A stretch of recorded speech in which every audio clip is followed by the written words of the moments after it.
Janji setia sehidup semati dalam ikatan pernikahan tentu menjadi harapan seluruh pasangan.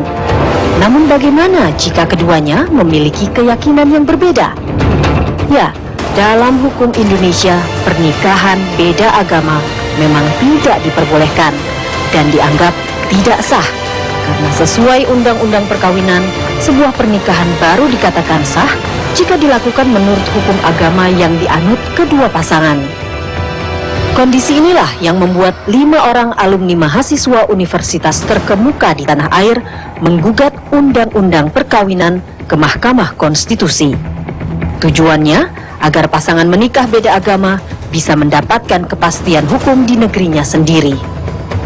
Pasal 2 ayat 1 menimbulkan permasalahan karena dalam hal ini negara memberikan kewenangan kepada aparaturnya untuk melakukan penilaian terhadap kepatuhan seseorang dalam bidang hukum perkawinannya masing-masing. Padahal kalau kita melihat penafsiran mengenai hukum agama khususnya dalam bidang perkawinan itu berbeda-beda. Dalam satu agama saja bisa banyak penafsiran yang terjadi. Dengan demikian, maka terjadilah suatu pelanggaran terhadap hak atas kebebasan beragama, hak untuk melangsungkan perkawinan. Kini yang menjadi pertanyaan, dapatkah pernikahan beda agama dinyatakan sah di Indonesia? Bekas mengatakan itu sebenarnya hukum Islam yang dinegarakan. Jadi dalam tanda petik itu memang objeknya yang Muslim memang. Jadi ini mesti ada beda pendapat gitu. Tapi memang kalau dalam konteks Islam, kalau kita kembali pada Nabi, memang harus kembali pada bisawatil adham. Mayoritasnya kemana? Saya mengatakan bahwa nikah berbeda agama itu pada prinsipnya itu dibolehkan di dalam Al-Quran ya. Karena di dalam surah Al-Maidah nomor 5, di situ diterangkan bahwa seorang laki-laki Muslim itu dibolehkan untuk mengawini perempuan yang kitabiah, artinya seorang Nasrani dan Yahudi.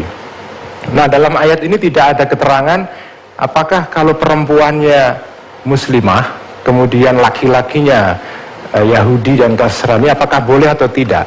Saya ingin mengklirkan dulu persoalan kita bernegara ya.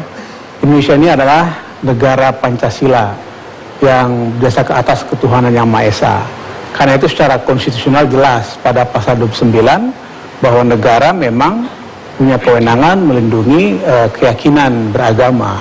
Betul bahwa Indonesia bukan negara agama, maksud saya agama tertentu, tapi negara beragama.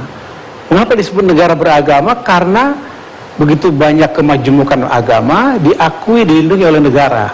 Dalam konteks itulah maka Undang-Undang Nomor 1 tahun 74 jelas sekali menyebutkan pada pasal 2 ayat 1 Ini mereka gugat menyatakan bahwa perkawinan adalah sah ya apabila dilakukan menurut agama, menurut hukum masing-masing agamanya dan kepercayaannya itu. Berkeluarga dan melanjutkan keturunan itu diatur di dalam Undang-Undang 39, Undang-Undang kita sendiri ya di pasal ayat 1, setiap orang berhak membentuk suatu keluarga dan melanjutkan keturunan melalui pernikahan yang sah. Ini di pasal 26 ya, ayat 1, dan yang ayat 2, perkawinan yang sah hanya dapat berlangsung atas kehendak bebas calon suami dalam calon istri yang bersangkutan sesuai dengan ketentuan peraturan perundang-undangan. Jadi di dalam undang-undang ini, Undang-Undang 39 hanya memberikan batasan adanya kebebasan dari pemaksaan. Jadi tidak ada hal yang lain yang membatasi tentang hak untuk.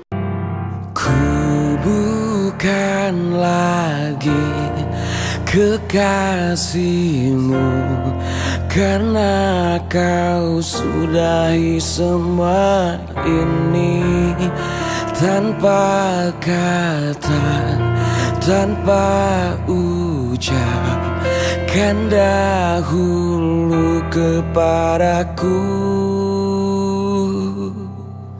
Meskipun kau telah jauh, tapi kau selalu di hatiku. Meskipun kau bersamanya, tapi kau tetap di hatiku. Ku hanya bisa teteskan